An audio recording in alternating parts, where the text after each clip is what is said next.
lagi di Spesial Talk Show, masih bersama ketiga narasumber saya, Bapak Insinyur Sofyanuddin selaku Kadisnaker Kota Banda Aceh, Bapak Subhan, Ketua Serikat Pekerja Kantor Pos Banda Aceh, dan Bapak Safwan, Wakil Ketua Kadin Kota Banda Aceh. Jadi jangan salah-salah nanti ya. Baik, nah kami sudah membuka line telepon interaktif. Silakan pemirsa di 082253688839. Saya berharap sekali ini ada penelpon dari pekerja ya yang mungkin bisa membantu saya untuk bertanya apa sih yang sebenarnya yang telah terjadi selama ini. Nah, kita melihat ada banyak sekali berita di mana buruh ini bukan di Banda Aceh tapi pemirsa di luar daerah ya. Ini melakukan demo terkait dengan tidak pastinya masalah upah. Bagaimana Pak Sofyan mendapati pernyataan tersebut? Ini saya rangkup dari berita. Memang seperti kita sebutkan tadi, setiap perusahaan yang mempekerjakan buruh atau pekerja lebih dari 10 orang itu sesuai dengan ketentuan undang-undang harus didaftarkan. Nah, dan mereka kita sarankan untuk membuat serikat pekerja seperti yang Pak Subhan sampaikan. Nah, kadang-kadang perusahaan ini merasa jadi momok membuat serikat pekerja, seolah-olah serikat pekerja ini merongrong kebijakan perusahaan. Ini kesan yang kita tangkap. Betul. Sebenarnya cukup banyak keuntungan yang dapat diperoleh daripada perusahaan dengan adanya serikat pekerja. Kita sebutlah seperti kita sampaikan tadi, misalnya kalau ada kepentingan buruh, kalau ada buruh 100, bahkan di perusahaan-perusahaan besar itu konveksi sampai ribuan orang, kita tidak bisa membayangkan kalau 1.000 orang semuanya menyampaikan aspirasi. Kalau 1.000 buruh, tentu aspirasinya ada 20.000 aspirasi. Sangat sulit bagi pimpinan perusahaan untuk mengambil satu langkah atau kebijakan. Tapi kalau adanya serikat pekerja, mereka menyampaikan usul, saran, dan pendapat mereka lewat serikat pekerja. Serikat pekerja inilah yang melakukan perundingan-perundingan dengan pengusaha yang kita sebut tadi secara bipartit. Artinya tidak bergerombolan. Nah, jadi ini kebiasaannya kita lihat kadang-kadang ya seperti di kota-kota besar, banyak juga buruh yang melakukan demo karena mereka ini buruh ini juga tidak memahami dengan kedudukan dia mungkin. Nah, seperti saya sebutkan tadi, perusahaan sangat berkepentingan dengan pekerja. Pekerja juga sangat berkepentingan dengan perusahaan, tempat dia mencari nafkah untuk membiayai anak istri. Alangkah baiknya kalau mereka bersinergi tentunya. Dan saya pikir tidak ada satu hal yang perlu di demo. Semuanya kan tadi kita sudah sebutkan ada perjanjian kerja. Semuanya sudah tertuang di dalam perjanjian kerja. Selesaikan dulu dengan mereka di perusahaan. Kalau tidak selesaikan di mereka, pergi ke Disnaker. Pergi serikat pekerja yang mewakili buruh dengan pengusaha, kita dudukkan, kita mediasi apa yang menjadi simpul permasalahan. Nah, kemudian kalau menyangkut dengan gaji seperti disampaikan oleh Pak Safwan tadi, Bapak Wali Kota kita sekarang Pak Haji Aminullah Uthman sangat komit dengan kepentingan pekerja, kepentingan UKM, IKM. Nah, jadi selama beliau kemarin dari hasil audiensi kita sama-sama, kita perlu ada satu dewan pengupahan. Nah, insya Allah sudah terbentuk dengan peraturan wali kota, kita sudah buat. Tahun depan kita tetap mengacu kepada UMP, upah minimum provinsi tentunya. Nah, nanti kita melihat, kita kaji di dewan pengupahan ini berapa kira-kira kelayakan upah minimum untuk bekerja. Dan pekerja sendiri juga dia tidak tahu yang mana menjadi upah, yang menjadi ini saya kasih uang misalnya buat kamu sekian, ini uang makan, uang minyak, uang ini semacam-macam uang, gabunglah. Nah, jadi dengan adanya serikat pekerja mereka lebih paham apa yang dimaksud dengan upah? Iya. Apa yang dimaksud dengan gaji pokok? Iya. Apa yang dimaksud dengan tunjangan? Nah, makanya kadang-kadang karena ketidaktahuan dan tidak mau bertanya, maka berpikirlah sendiri-sendiri.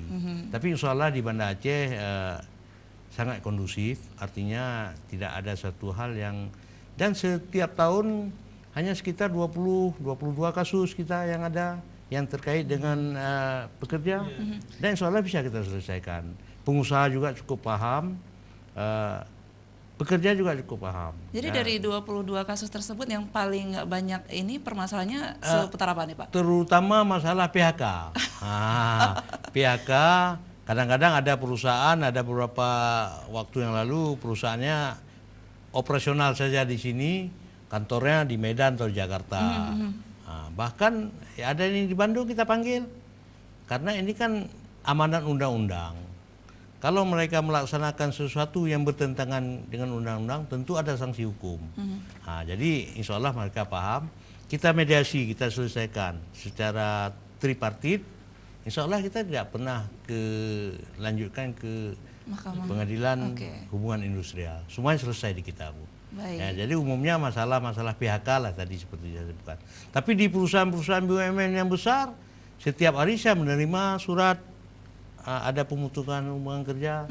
Misal sebagai contoh ada di bank-bank, tapi nggak ada persoalan karena tadi sudah ada perjanjian kerja. Mereka keluar diputuskan hubungan kerja, hak-hak dia diberikan, selesai. Ini seperti Pak Subhan bilang, misal di tempat beliau, kalau ada yang keluar nggak ada persoalan. Jadi tidak ada yang dirugikan sebenarnya. Tidak ada. Nah, inilah makanya pentingnya saya pikir serikat pekerja dan pekerja memahami dengan hak dan kewajibannya. Tidak ada yang perlu dipertentangkan. Semuanya sudah diatur di situ. Baik. Nah, Pak Subhan, ini jika terjadi kasus di mana para pekerja tidak mendapatkan surat PKB-nya, begitu ya, perjanjian pekerja bersama, ataupun tidak menerima surat kontrak kerjanya, ini bagaimana? Apakah si pekerja bisa melaporkan atau bagaimana? Karena PKB itu dibagikan ke seluruh anggota, anggota atau seluruh karyawan. Jadi itu kalau misalnya mereka belum mengerti juga dan belum mendapatkan, bisa kita berikan dari serikat pekerja, nanti dicetak dari perusahaan ada sekian berapa jumlah karyawan.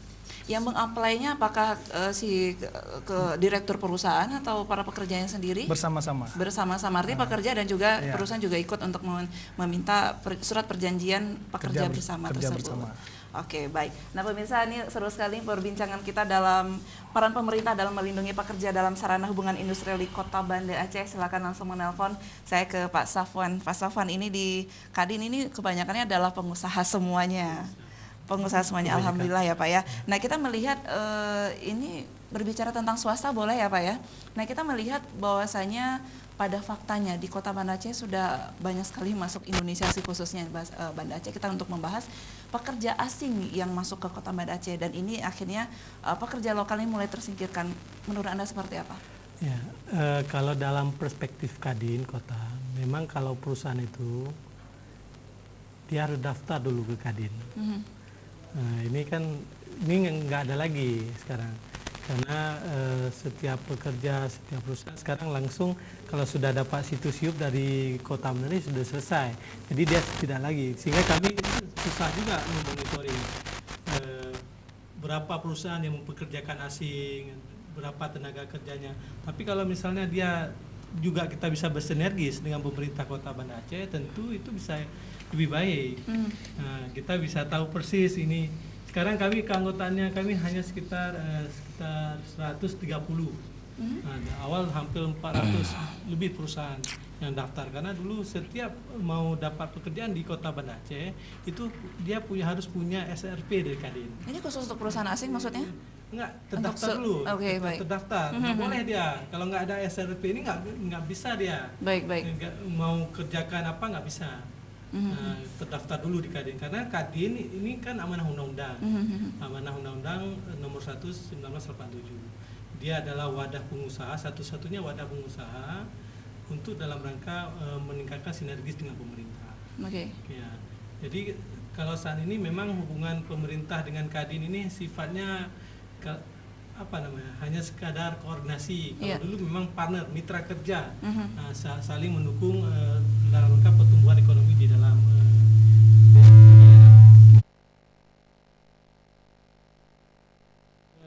saya melihat ke depan Pak Sofyan itu dihidupkan kembali. Ya, maksudnya kita bisa kerjasama Kadin Kota dengan membahas isu-isu strategis tentang tenaga kerja, tentang pertumbuhan ekonomi di kota, tentang pengangguran, dan kita berharap pemerintah juga bisa mengundang Kadin. Ya. Kita duduk bersama diskusi ya, membahas isu-isu strategis ya tentang pembangunan Kota Banda Aceh. Saya rasa gitu. Baik, ada tambahan mungkin Pak Safwan? Ini apa yang sudah disampaikan Pak Subhan, maaf, yang disampaikan tadi Bapak Safwan, ini seperti apa bayangan Anda sendiri sebagai anak muda ini? Iya. Ini anak muda menjadi pelaku utama untuk bagaimana? Ya, serikat pekerja. Betul. Sebenarnya regulasi itu memang udah bagus ya. Tetapi pelaksanaannya yang banyak melanggar itu pengusaha. Jelas. Terus terang Iya, ya. iya. Pengusaha banyak melanggar. Berbicara dari hati ke hati Iya. hari ini, silakan. Perusahaan atau pengusaha itu semua sudah tertulis dengan dengan gamblang, semua sudah ada aturannya di undang-undang semua. Tapi PKB sudah kita buat, tapi pengusaha banyak melanggar. Pelanggaran yang paling sering dilakukan oleh para perusahaan ataupun pengusaha seperti apa, Pak? Seperti contoh jam kerja. Masih masalah. Itu yang pertama. Yang kedua juga ada di undang-undang itu disebutkan cuti haid Cuti. bagi pekerja wanita. Maaf, cuti haid maksudnya? Cuti haid. Oke.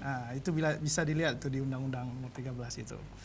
Itu juga, tapi ada syarat, ketentuan dan syaratnya berlaku. Maksudnya ada waktu dia haid itu, apakah surat dokter dia memang tidak bisa bekerja, itu wajib diberikan 2 hari. 2 hari ya cutinya Iya, ya. cuti haid. Oke. Terus juga ada cuti tahunan. Cuti tahunan. Itu banyak juga perusahaan membatasi. Tidak sesuai dengan peraturan yang berlaku. Misalnya hanya memberi 1 minggu. Seperti itu. Dia maksimalnya atau minimum 14 hari ya. 14 hari ya, betul ya, dalam 1 tahun ya, baik. 1 tahun. Begitu. Dan juga tentang hak-hak lainnya. Hak-hak misalnya sekarang sudah ada misalnya peraturan tentang ibu menyusui. Ya. Mungkin para pekerja wanita misal tugas di teller di bank-bank, dia punya bayi, dia harus bekerja, dia harus menyimpan asinya di kulkas, memberikan nanti setelah dia, atau itu pembantunya di rumah atau siapa yang bisa. Padahal dia bisa untuk pulang memberi ASI, atau ada ruang ASI di perusahaan disediakan oleh pengusaha. Baik. Ini saya juga baru mengetahui ini ada hal yang baru di mana ada cuti haid.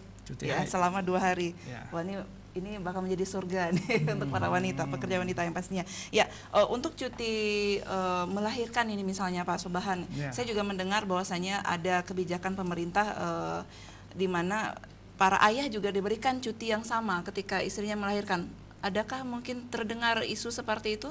Isu, tapi itu belum bisa dipastikan kebenarannya. Belum ada. Belum Di kita ada. pun belum ada. Oke, baik. Nah, untuk kebijakan pemerintah terhadap daya saing pekerja lokal dan juga asing seperti apa, Pak? Sebenarnya kita di Dinas Tenaga Kerja ini kan ada begini, Bu. Kadang-kadang orang datang ke kami, Dinas Tenaga Kerja ini orang cari kerja. Saya bilang Dinas Tenaga Kerja bukan untuk menciptakan lapangan kerja. Artinya kita tidak punya investasi untuk membuat suatu menampung tenaga kerja. Kita di Dinas Tenaga Kerja ini adalah melakukan pengawasan, kemudian melakukan pembinaan produktivitas tenaga kerja. Nah, produktivitas tenaga kerja ini melalui pelatihan-pelatihan yang berbasis kompetensi. Ada di BLK kita, ada di BLK Kementerian di Kece. Nah, persaingan tenaga kerja antara lokal dengan asing ini sangat terkait dengan kemampuan daripada tenaga kerja tersebut. Apalagi di era global ini kita tidak bisa membendung. Artinya jangankan asing, antara tenaga kerja kita yang antar provinsi pun kita sulit. Karena itu juga merupakan hak-hak orang untuk mendapatkan pekerjaan yang layak. Iya. Nah, itu saling kompetensi saya pikir. Tapi perlu saya luruskan bahwa kita ada membuat beberapa kali job fair. Job fair itu adalah bursa kerja untuk mempertemukan antara pekerja dengan pengusaha di satu tempat yang mana nanti si pekerja ini bisa memilih langsung pekerjaan-pekerjaan apa yang kita ditawarkan yang layak bagi dia. Artinya dia memilih sendiri. Itu yang pertama. Yang kedua, dengan adanya job fair kita bisa menghindari adanya percaluan. Artinya dia face to face berjumpa langsung dengan perusahaan yang memberi pekerjaan kepada si pekerja. Nah, ada beberapa perusahaan di job fair kita itu kita lihat ada yang membuka kesempatan kerja untuk ke luar negeri, misalnya untuk bidan, nurse, kemudian pekerjaan magang di Jepang misalnya. Jadi memang persaingan kita agak sedikit kompetitif di situ masalah bahasa. Bahasa, jadi kemampuan kita dalam penguasaan bahasa, terutama bahasa Inggris, nanti ada bahasa Arab, persyaratan tambahan, di situ. Kemudian masalah penguasaan IT, masalah penguasaan IT itu kita biasa agak sedikit kalah bersaing. Cuman kalau tenaga kerja asing, kita juga di bidang di tenaga kerja ada namanya IMTA, izin pengawasan tenaga kerja asing. Yang walaupun itu sudah diatur dengan Kanun nomor 7 Gubernur Aceh, itu bidang pengawasan tenaga kerja asing itu sudah ditarik ke provinsi. Tapi kita ikut dalam Timpora. Dan sebenarnya tidak banyak Bu tenaga kerja asing. Itu beberapa tahun yang lalu, kecuali peneliti, kami menjaring, karena kan mereka ada kewajiban membayar iuran 1 tahun, kalau tidak salah saya sekitar 12.000 US dollar untuk 1 orang pekerja, kecuali dia itu peneliti. Itu tidak sampai 20 orang. Dan mereka ada yang bekerja di lembaga-lembaga NGO, kemudian ada yang di dosen, misalnya bukan peneliti. Kalau peneliti dia nggak bayar, karena peneliti itu kan untuk kepentingan kita. Dosen, apakah di UIN atau di Unsya. Nah, tapi kalau pekerja-pekerja yang sifatnya menengah itu, saya pikir nggak ada pekerja asing di sini. Apalagi buruh kasar. Nah, itu nggak ada. Tapi saya pikir kalau untuk menengah-menengah itu kita masih terbuka lebar untuk mencari peluang kerja. Nah, tapi kalau untuk tingkat-tingkat level pimpinan misalnya, itu memang persyaratannya sangat selektif. Nah, jadi salah satu upaya untuk mengapa itu dengan tenaga kerja, ya kita harus bersaing memang. Apalagi mungkin dengan era keterbukaan sekarang, Bu. Saya dengar malah dokter bisa praktek di sini kan. Ya, kalau kita nggak mampu ya kita tertinggal terus. Ini kan pasar yang minta nih. Betul. Pasar minta, kita nggak bisa paksakan pasar. Harus ke sini, harus ke sini. Dia melihat hasilnya. Betul, di era milenial sekarang jadi semuanya harus bersaing. Harus bersaing. Salah satu kuncinya kita mampu bersaing dengan punya kemampuan. Dan kita untuk pekerja-pekerja menengah ini selalu, Bu, kita bekali mereka dengan pelatihan berbasis kompetensi. Nah, jadi kita melihat bahwa banyak kendala di kalangan generasi muda kita ini masalah bahasa. Kita juga kemarin mendapat bantuan dana dari APBA Provinsi di Snaker dan Mobilitas Penduduk. Kita buka kursus bahasa Inggris untuk guide. Nah, di samping berguna bagi dia sendiri juga bisa, kita kan Pak Wali ini sedang mencanangkan tujuan wisata ke Banda Aceh. Tentunya butuh guide. Itu minatnya cukup banyak. Itu hampir 100 orang. Kita butuh cuma 20 orang. Nah, kita seleksi. Nah, itu. Kemudian juga ada pelatihan, misalnya kita buat pelatihan untuk montir, juru las, yang kita pikir nanti dengan mereka kita beri bekal pelatihan yang begini, dia bisa mandiri. Nah, jadi itu. Tapi kalau memang itu kan tentunya butuh kemauan, ya kan, butuh kemauan. Tapi kalau persaingan untuk yang tingkat-tingkat menengah ke atas itu, saya pikir peluang kerja di kita pun masih sangat terbatas. Masih sangat terbatas, ya. Baik Pak Sofwan, ini terkait tadi yang disampaikan oleh Pak Sofyan terkait dengan job fair, di mana juga Banda Aceh juga sudah sangat sering mengadakan job fair ya Pak ya. Nah, ini kita melihat jumlah dari peminatnya sendiri kan sangat banyak sekali. Apakah itu semua bisa dikategorikan sebagai pengangguran? Artinya mereka sedang mencari pekerjaan baru, atau memang mereka sedang mencari ini mana yang terbaik dengan pekerjaan yang sudah dia dapatkan sebelumnya? Kalau dalam bekerja itu kan ada namanya angkatan kerja. Angkatan kerja itu orang yang sudah memasuki usia kerja. Memang di dalam job fair itu ada informasi-informasi yang mereka bisa memilih mau kerja di mana, dengan rate gaji berapa, kemudian dengan keterampilan yang mereka miliki.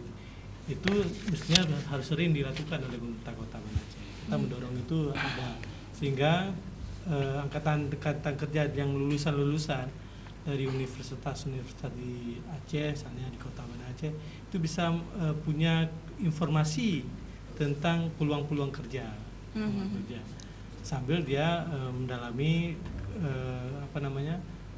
keterampilan-keterampilan yang dia miliki, dan itu kita dukung ya, Kadin mendukung itu. Karena kita susah juga mencari tenaga kerja sekarang, yang terampil, yang itu susah, yang punya skill susah sekali. Makanya sekarang kan banyak outsourcing. Iya, betul. Yang outsourcing itu nggak ada serikat pekerja dia. Ahli daya. Dia ahli daya aja.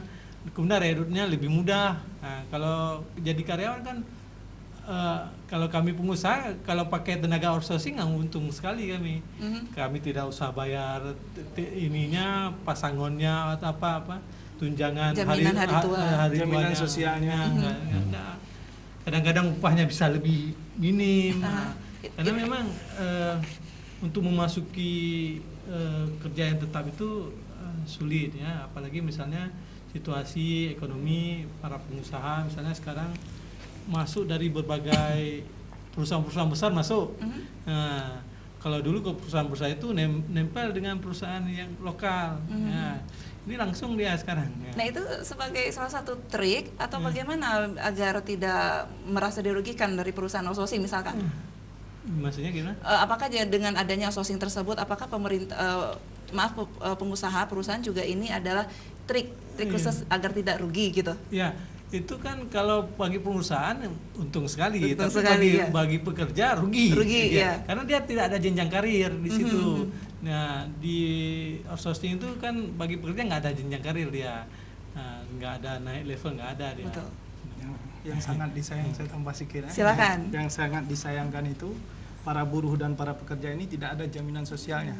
Wow. Apabila terjadi kecelakaan kerja, itu tidak ada yang mengakomodir. Misalnya dia seorang pekerja las, dia bisa tersengat listrik, bisa jadi kecelakaan kerja. Kalau dia didaftarkan oleh pengusahanya ke BPJS Tenaga Kerja, itu pasti udah ada jaminannya. Apakah jaminan kecelakaan cacat total, ya kan? Apakah dia meninggal dunia, itu udah ada santunan semua. Tetapi yang terjadi saat ini banyak yang tidak didaftarkan, terutama itu perusahaan-perusahaan outsourcing. Tapi peminatnya juga cukup banyak sekali. Ini yang menyebabkannya apa ini? Menyebabkannya sulitnya cari kerja. Sulitnya mencari pekerjaan di Kota Banda. Tapi masih sulit ya Pak Sofyan ya, di mana lapangan kerja juga masih sangat terbatas sekali. Baik, ini luar biasa sekali. Ada ketiga narasumber kita di sore hari ini ya pemirsa ya. Nah, silakan menelpon dengan topik peran pemerintah dalam melindungi pekerja dalam sarana hubungan industrial di Kota Banda Aceh. Jika terjadi pelanggaran tadi Pak Sofwan, ketika tadi di job fair misalkan kita ambil kasus seperti itu, dia sudah punya pekerjaan yang lama, kemudian dia ikut job fair dengan berharap mendapatkan pekerjaan yang baru dengan upah yang baik lagi. Nah, ini kan terjadi pelanggaran, dia keluar dengan sendirinya. Apakah ini pelanggaran dan bisa dikenakan sanksi? Itu tergantung dari perjanjian kerjasama antar perusahaan tersebut. Kalau misalnya perjanjian kerjasama membolehkan, ya silakan. Tapi kalau dia belum tuntas, dia kan harus ada uang prestasi atau apa ya, harus dibayarkan, kena denda atau juga ada pemotongan atau tunjangannya nanti bisa dipotong. Itu kan nanti di perjanjian kerja. Nah biasanya nih, ini biasanya katakan mungkin Pak Safwan juga tahu informasi sedikit untuk sanksi tersebut berapa biasanya nominal tersebut. Kita tahan dulu ya Pak Safwan ya. Baik, ya pemirsa kami akan segera kembali, jangan kemana, tetap di ACTV. Aduh, men. Nah, aduh.